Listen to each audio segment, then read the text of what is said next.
Je voudrais vous présenter Maxime Lancien, qui est journaliste et éditeur, qui travaille sur l'extraction des ressources naturelles en Australie et qui s'intéresse également à la paupérisation persistante des aborigènes. Vous vous intéressez également aux mécanismes qui spolient peu à peu les peuples premiers. Vous avez fondé la revue Paysageur et vous allez intervenir sur, je vous cite, la contribution des Bush Professors à une meilleure compréhension du paysage australien, et peut-être pourriez-vous commencer à nous définir ce que vous avez appelé les Bush Professors dans votre problématique. Merci. Merci Kurt, et merci à vous d'être présent, et merci au Carrefour de la Pensée de m'avoir invité à cet événement. Donc je vais introduire donc la figure des Bush Professors à travers la personne de Lynette Knapp. Donc je vais y venir pendant la présentation, mais c'est l'idée en fait du partage des savoirs traditionnels autochtones. Donc Bush Professors, c'est relativement transparent comme terme. Bush, on a donc cet écosystème propre à l'Australie, caractéristique du paysage australien. Professor, donc c'est l'idée d'enseignement, de partage, et donc d'avoir véritablement de la transmission donc des savoirs traditionnels autochtones à un public le plus large possible. Donc on est vraiment dans l'idée de partage et de relations mutuelles et de connaissances traditionnelles du paysage. Donc pour aborder la question du réchauffement climatique qui est très vaste, et notamment aussi en Australie, j'ai préféré donc l'aborder sous le prisme du paysage et d'aborder donc la question à travers l'histoire des sensibilités. C'est-à-dire que quand les colons sont arrivés en Australie, ils ont pris dans leur bagage culturel leur définition de ce qu'est un paysage, leur définition de ce qui est beau, et ils l'ont appliqué en Australie. Donc pour la présentation, je me suis intéressé donc au cas de la ville de Perth en Australie occidentale, avec un parc symbolique, Kings Park. Donc les points abordés, donc c'est la fondation de Perth en pays Whadjuk Noongar, les Noongar étant donc une des tribus aborigènes d'Australie occidentale, une grande tribu aborigène avec de nombreux clans, et Perth donc a été fondée en terre Whadjuk Noongar. Donc je vais aborder la question de Kings Park, un lieu symbolique pour les Noongar et pour la ville de Perth aujourd'hui, et comment à travers ce parc on peut essayer de comprendre le paysage australien.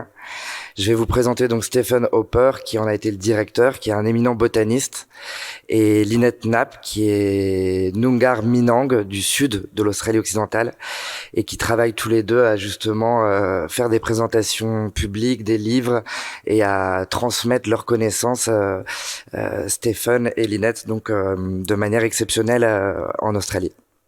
Je vais vous présenter aussi The Tree Talk, le discours des arbres, justement un exemple concret de transmission à très grande échelle des savoirs traditionnels autochtones à Perth, un spectacle qui a été réalisé en 2019 à Kings Park et qui était pour moi exceptionnel. Et c'est un peu donc le meilleur, on va dire, de ce que peut faire ici l'Australie occidentale.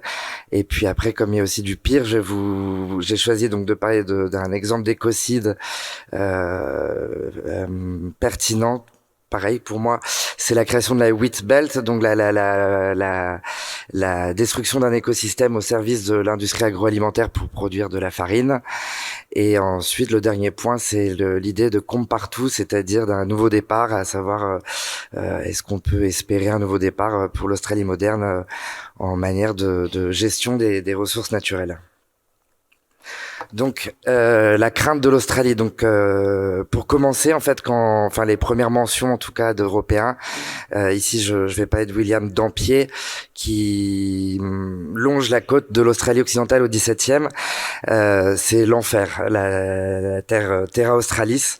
C'est une terre de sable, ce n'est que de la broussaille, les mouches sont partout, et donc selon lui, les aborigènes étaient les créatures les plus misérables de l'univers, parce que en fait les mouches les ennuient depuis l'enfance, elles tournent autour de leurs yeux, et donc les aborigènes ne peuvent pas voir très loin parce que les mouches les empêchent de voir. Et en fait, ça, c'est dès le XVIIe siècle, William Dampier qui exprime ses émotions. Et puis, en fait, ce dédain, ce mépris pour l'Australie, en fait, il va se confirmer par la suite. Et notamment, en plus, par les explorateurs qui vont aborder l'Australie occidentale et ses écosystèmes, qui soient littoraux ou de l'intérieur des terres. Donc, on a une trace aussi qui perdure aujourd'hui à travers la toponymie, avec donc une toponymie, voilà, qui est Lake Disappointment, le lac de la déception, Useless Loop, le virage infini, et d'autres noms de ce genre qui expriment bien le désintérêt, voire le dédain qu'ont porté les colons pour cette terre qui s'apprêtait à conquérir de force et à rebaptiser.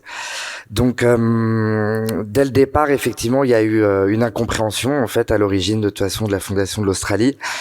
Et la terre a été perçue donc comme hostile, désolée, c'était rubbish, c'est-à-dire, c'était pas beau. De toute façon, c'était pas beau et c'était hostile.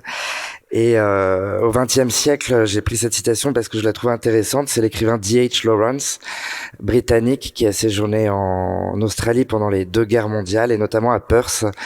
Et lui, il a perçu en fait justement ce malentendu culturel de base parce qu'il a expliqué que you feel you can see, vous sentez que vous ne pouvez pas voir, as if your eyes had on the vision to correspond with the outside landscape.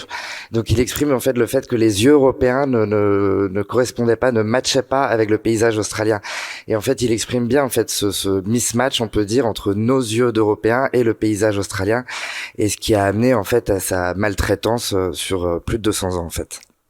Donc, pour poser le débat, c'est quand même de rappeler effectivement ce que signifie le mot paysage, pourquoi il est fondamental dans notre culture européenne, mais pourquoi aussi c'est un impérialisme le paysage, et pourquoi effectivement ça a amené par la suite donc les écocides que l'Australie connaît aujourd'hui. Donc ici, je vous ai mis une carte du Noongar Boodja, c'est-à-dire le pays Noongar. Donc on voit bien que cela concerne donc le sud-ouest de l'Australie occidentale. Donc c'est un territoire important avec donc les différents clans ici qui sont indiqués. Et Perth se situant donc en terre Whadjuk, je l'ai dit. Et donc c'est on en a parlé hier, en tout cas voilà, une présence de vieille en Australie de manière générale de 65 000 ans, et sur ces terres là considérées au moins présentes depuis 40 000 ans. Donc c'est le terrain qui nous intéresse aujourd'hui, en tout cas pour aborder la question du paysage et la fondation de la ville de Perth, c'est en quoi elle était symbolique pour justement essayer de comprendre ce paysage australien. Je précise donc évidemment que la terre Whadjuk n'a jamais été cédée aux Anglais, il n'y a jamais eu de traité, elle a jamais été mise en vente, et que encore une fois ça a été pris de force dans le cadre de la fondation de l'Australie moderne. Donc c'est un paysage donc riche en histoire. On en a parlé aussi hier des fameuses songlines des tribus aborigènes, mais en fait quand les James Stirling arrive là-bas, le colon britannique, il ne voit pas effectivement toutes ces histoires, il ne voit pas que le paysage est aménagé, entretenu par le feu, qu'il existe des routes commerciales, qu'il existe une culture aborigène. En fait, il ne voit rien de tout ça. Donc quand il arrive en 1827, c'est donc une zone humide de forêt. Donc lui, il voit une terre vierge qu'il est tout à fait possible d'aménager au titre justement. Madame l'ambassadrice en a parlé. Le sujet est évoqué de la doctrine de terra nullius, qui signifie donc que la terre n'appartenait à personne au prétexte qu'elle n'aurait pas été cultivée. Donc sous la doctrine de terra nullius, il était possible de s'en saisir. Donc ce tableau, et je l'ai choisi parce qu'il est intéressant, parce que il n'y a pas de Noongar sur ce tableau, et que c'est la fondation de Perth donc en 1829. Et donc j'ai mis en sous-titre Entre rêve et réalité, pour reprendre le titre des Carrefours de la pensée, et de manière ironique. Parce qu'en fait, donc James Stirling arrive en 1827 à Perth, et il a très envie, lui, d'être gouverneur d'un avant-poste colonial. Donc il y voit ce qu'il a envie de voir, c'est-à-dire qu'il voit une rivière, il voit des forêts, il voit des terrains à aménager, et donc il se voit déjà gouverneur de cette future colonie. Donc De Perth, il va voyager à Sydney pour vendre le projet au gouverneur Darling, alors en poste à Sydney. Il lui explique pourquoi il faut fonder Perth et Darling lui explique qu'il va falloir rentrer à Londres et convaincre la couronne britannique parce que ce sera un projet coûteux. Donc James Stirling rentre à Londres et là il mène une campagne de communication réussie pour vendre la Swan River. Donc la Swan River Colony, et donc il embellit ce qu'il a en réalité vu et il vend un projet de vie à des Britanniques désireux de partir de manière volontaire à Perth. Et donc la ville de Perth a cette particularité que donc elle a été fondée comme colonie libre sur du capital privé. Donc pendant 2 ans, James Stirling bat campagne pour vendre Perth à tout prix et la couronne ne veut pas mettre un penny, donc ce sera des investisseurs privés qui vont fonder Perth pour le plus grand bonheur puisqu'apparemment James Stirling leur a vendu du rêve. Donc en 1829, il rentre avec des volontaires à Perth et évidemment la terre était occupée, donc on l'a dit, par les populations Noongar et Perth se situe en plus donc à un carrefour important de routes commerciales. Donc ce tableau, il en dit beaucoup parce que on voit la déclaration de la fondation de Perth, le premier arbre abattu, mais en fait on n'a aucune trace des Premières Nations et tout est fait déjà pour les effacer de l'histoire. Donc la ville est créée en 1829, donc je l'ai dit avec des volontaires. Il va y avoir aussi la ville d'Albany au sud de l'Australie occidentale qui va être fondée à peu près au même moment. Dans un premier temps, les relations sont plutôt pacifiques avec les Noongar.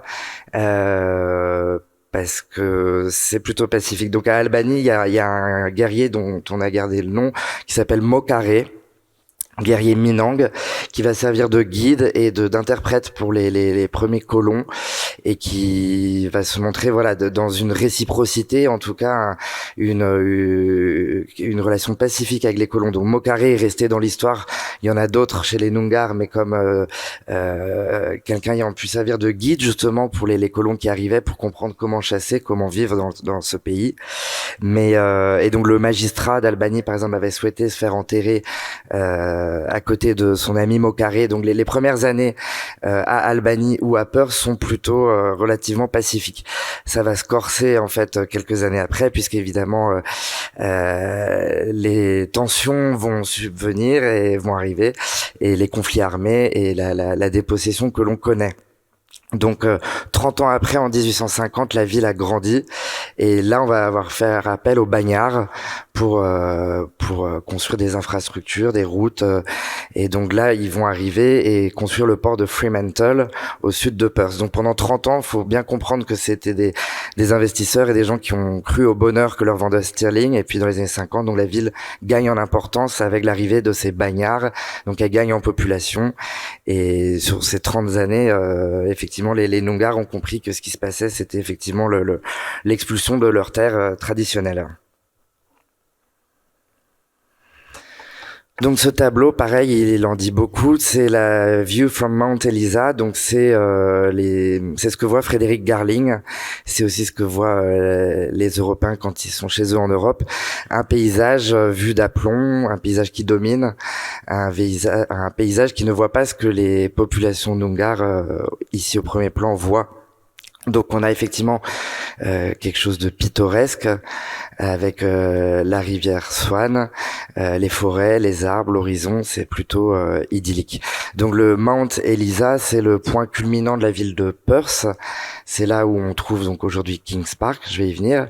Et donc c'était un des lieux les plus sacrés de la ville de Perth. Donc c'était vraiment un lieu de cérémonie, de rituel, un lieu véritablement sacré. Et donc ce tableau il est intéressant parce que c'est effectivement un des lieux les plus emblématiques de la ville de Perth, avec cette rivière, et on en a parlé hier, donc de cette idée du dreaming, donc de la mythologie aborigène qui continue de se faire jour après jour. Pour les populations Noongar ici, c'est le rêve du serpent Wogil qui a créé donc la rivière depuis les montagnes jusqu'à l'océan. Donc c'est vraiment la mythologie de ce serpent qui est prégnante ici dans ce paysage. Donc voilà, donc ce tableau il montre en tout cas l'appréciation d'un paysage par un Européen avec les codes de représentation du paysage, avec un premier plan, un horizon, et du coup c'est lié voilà à notre histoire de l'art et à notre appréciation aussi du paysage et de comment on le représente.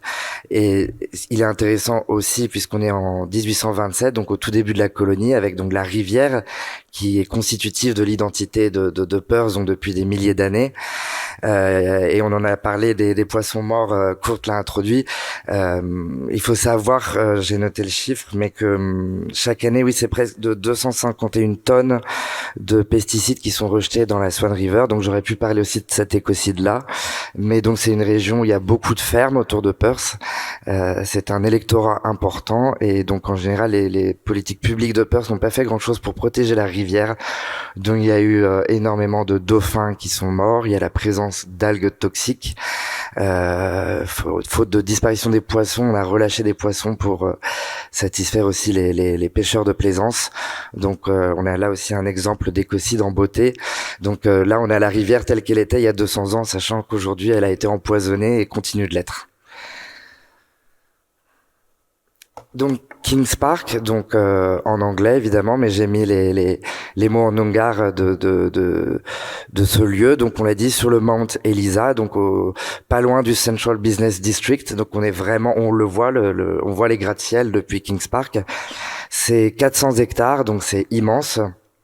Et le parc est exceptionnel puisqu'il a donc une partie aménagée en jardin botanique, donc très dessiné, conçu, et une partie de bouche qui est restée intacte. Donc c'est ce qui fait sa particularité, c'est il est en pleine ville, il est vraiment central, et il a donc la richesse d'avoir du coup un jardin botanique, voilà, avec des cheminements et une réalisation derrière, une intention paysagère, et d'avoir ce bouche qui est resté intact et qui aurait pu être évidemment défriché pour faire place au lotissement.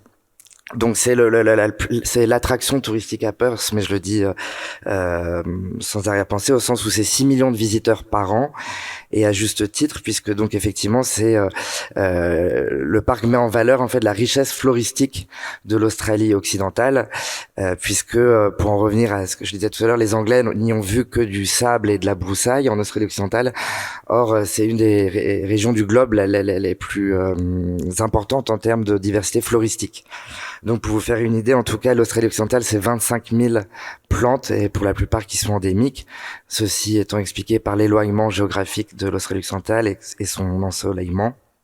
Et donc, aller à Kings Park, c'est prendre conscience donc de cette diversité floristique, puisque le jardin recrée les différents biotopes de l'Australie occidentale et qu'il y a vraiment cette idée de pédagogie et de transmission. Donc, c'est un centre de recherche aussi qui est important au niveau international avec des botanistes du monde entier. Donc Stephen Hopper, c'est l'ancien directeur de Kings Park. Il a dirigé aussi Kew Garden à Londres, qui est un des plus grands jardins botaniques au monde, avec une des collections les plus importantes. Et puis après avoir donc longtemps dirigé Kew à Londres, il est rentré en Australie occidentale. Donc Stephen Hopper, donc c'est un amoureux de l'Australie et particulièrement de ces terres d'Australie occidentale. Donc il est ici en photo donc avec une fleur de kangaroo paw, donc l'Anigosanthos manglesi. Donc c'est la patte de kangourou, c'est l'emblème floral d'Australie occidentale. Donc déjà il est intéressant de le montrer. Et donc c'est adopter un totem. Donc j'ai mis le mot totem, mais Stéphane le rappelle, c'est le mot totem donc vient des populations autochtones d'Amérique du Nord. Donc en noongar on parlera plutôt de burungur. Donc l'idée d'adopter un burungur, c'est ce que défend entre autres Stéphane. C'est l'idée effectivement que chacune puisse adopter une plante, un animal, un lieu, et de comprendre justement la relation symbiotique qui nous unit à notre environnement immédiat. Donc par exemple, pour le professeur Hopper, c'est la fleur de kangaroo paw. Et c'est l'idée voilà de s'associer et de se responsabiliser et de prendre soin, c'est l'idée de country, de prendre soin effectivement de tout ce qui nous entoure et du monde non humain. Donc Kings Park, voilà, c'est un jardin donc qui est passionnant pour justement comprendre un peu mieux le paysage et il est intéressant aussi ce site en ce qu'il est donc à proximité de ce Central Business District où les compagnies minières sont là parce que donc c'est une ville de tournée en tout cas vers l'économie extractiviste, et donc c'est vraiment un peu le clash entre ce bush qui restait intact et qui permet d'aborder la question du paysage. Donc Stephen travaille avec Linet, qui est Bush Professor et qui est donc Minang, donc c'est un des clans Noongar. Et donc Linet ici dans une fosse d'ocre, elle a eu la chance en fait d'échapper aux générations volées. Donc ça a été évoqué aussi hier, les Stolen Generation.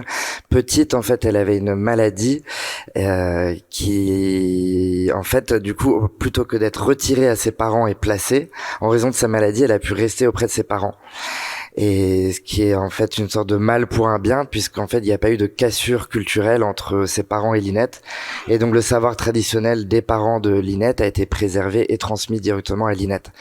Donc Stephen Hopper, il vient d'Albanie, il a rencontré Lynette à Albanie pendant un festival de culture Noongar et ils se sont mis à travailler ensemble au service d'un dialogue interculturel et surtout de deux passionnés de botanique, avec Lynette ayant donc ses connaissances Noongar en matière de paysage et d'écosystème, et Stephen ayant ses connaissances en tant que botaniste.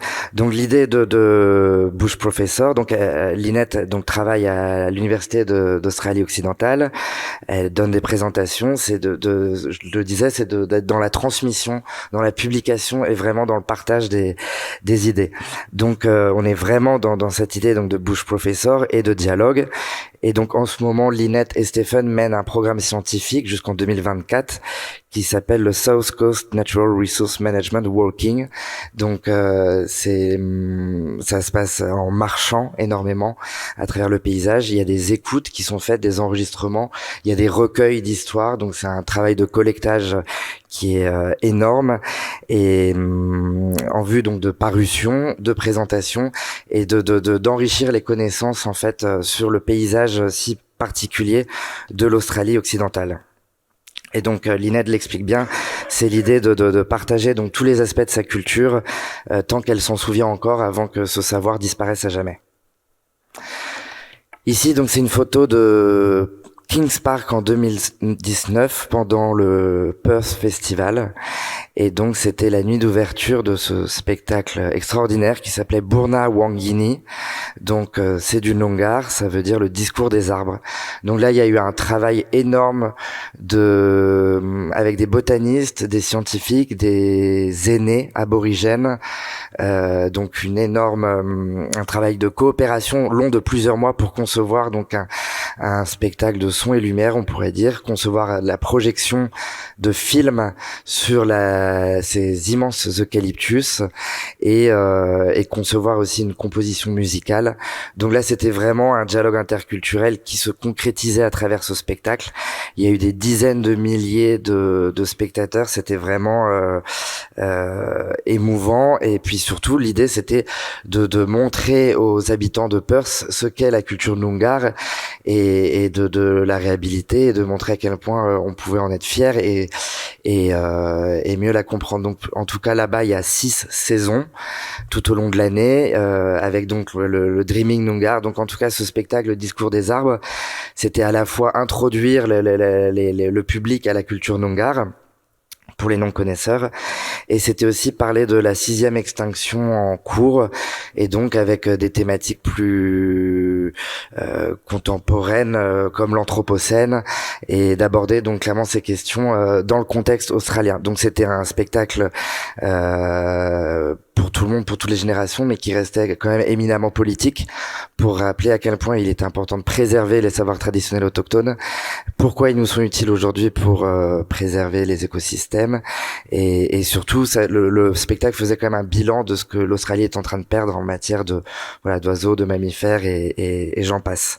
Donc en tout cas ce spectacle, il a eu lieu encore une fois à Kings Park, c'est pas pour rien, je l'ai dit, c'est un lieu sacré depuis des milliers d'années, et c'est un lieu qui met en valeur le paysage australien et sa diversité floristique, et c'est en plus un lieu où du coup il y a une collaboration scientifique avec les aînés et les habitants de Perth, donc c'est en quoi je le trouve exceptionnel. Je vous ai mis rapidement une double page de bilingue anglais Noongar d'une maison d'édition qui s'appelle Fremantle Press, qui fait des ouvrages très intéressants. Et donc, quand on parle d'écologie, il y a évidemment la destruction des écosystèmes, mais il y a aussi la destruction des langues. Donc, évidemment, les langues font partie d'un ensemble écologique aussi. Donc, mieux comprendre le paysage, c'est s'intéresser aussi aux langues autochtones, en l'occurrence celles qui font le pays de Perth, donc le Noongar. Et donc, ici, c'est intéressant aussi cette double page parce qu'on a aussi les végétaux les plus caractéristiques du paysage là-bas. Donc, en tout cas, je vois une fleur de Banksia, et il y a la kangaroo paw, il y a le balga tree. Donc en tout cas, c'est aussi reconnaître dans le paysage ces arbres qui sont emblématiques du paysage d'Australie occidentale. C'est savoir comment on les dit en Noongar. C'est aussi faire un pas en fait vers la culture Noongar. Le Kwongan, c'est un exemple intéressant. On sort de Perth, c'est une garrigue immense, grande comme l'Angleterre. Et pour la comparer scientifiquement à d'autres milieux, ce serait donc le Fynbos en Afrique du Sud ou le chaparral en Californie. Donc c'est un milieu broussailleux d'épineux, grand comme l'Angleterre. Et là aussi, les colons n'y ont vu que du rubbish country, ils n'y ont vu que désolation. Et alors qu'en fait, en Australie occidentale, c'est un des biotopes les plus riches en matière d'insectes, d'animaux et de diversité végétale. En fait, au prétexte que c'était moche, clairement, disons-le, il a été conçu au XXe siècle qu'il fallait faire une région pour produire du blé.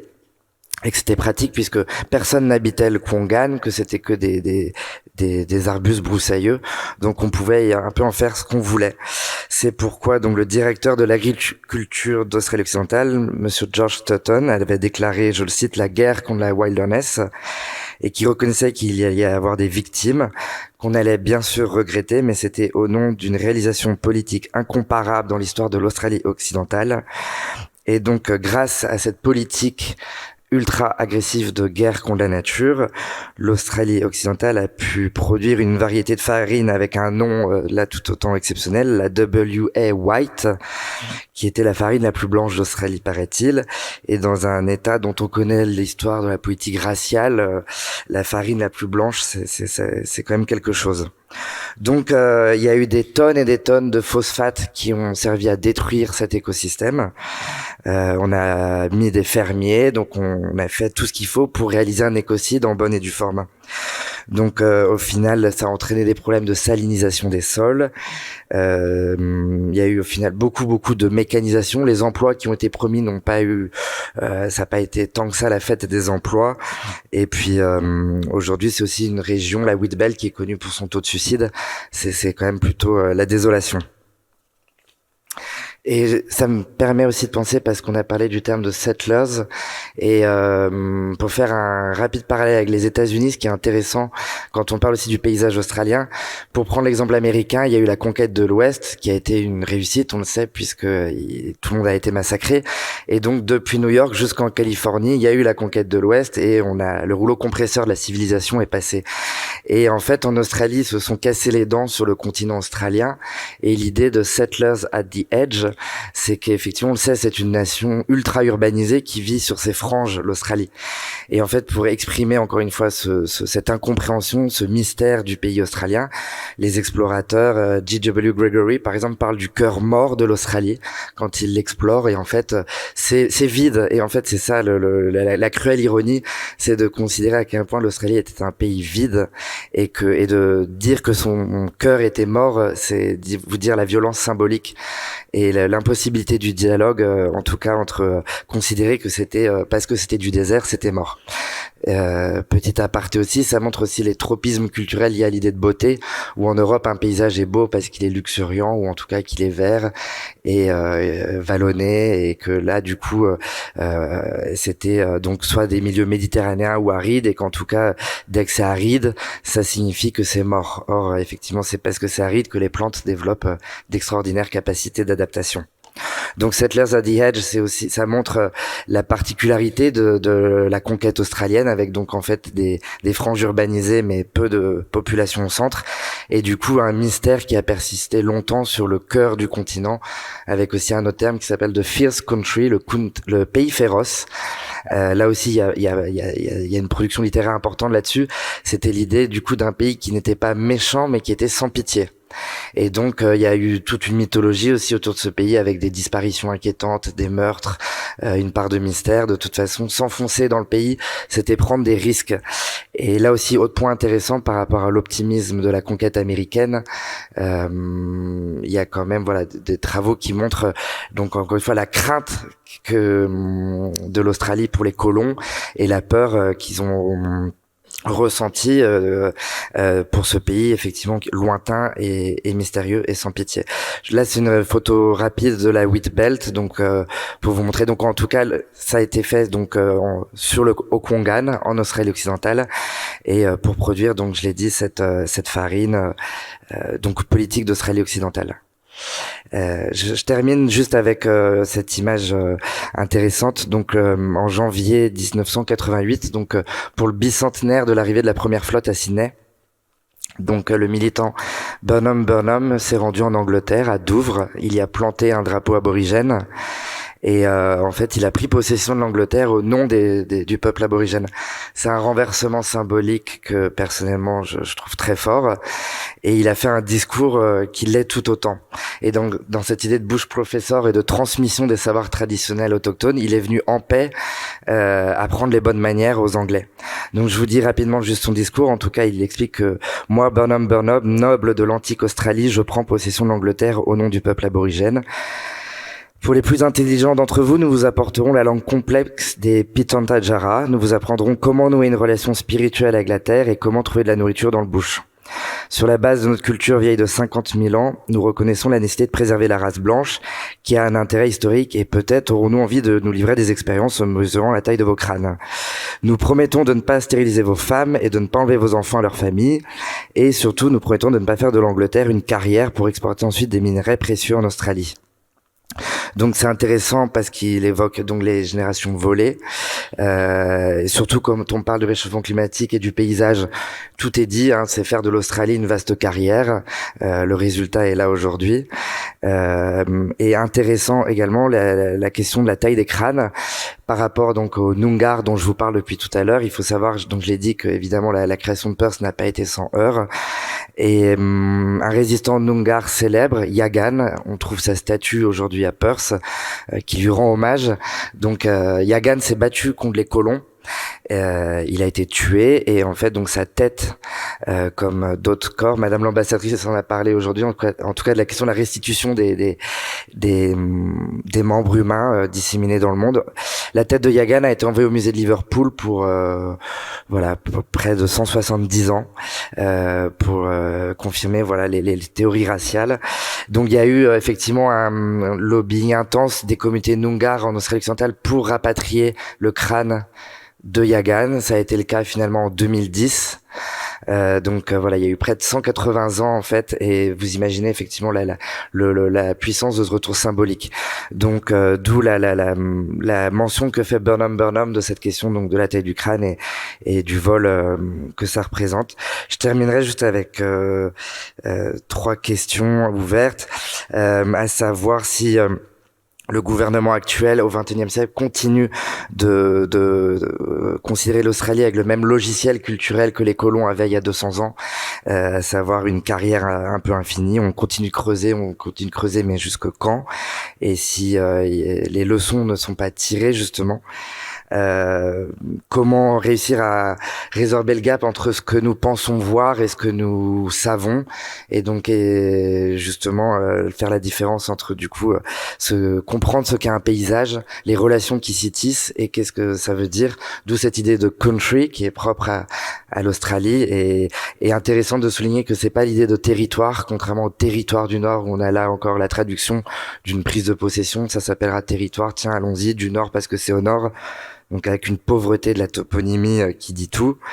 Et puis la reconnaissance de la destruction de nombreux écosystèmes, la destruction des langues autochtones et la destruction des peuples autochtones. Voilà.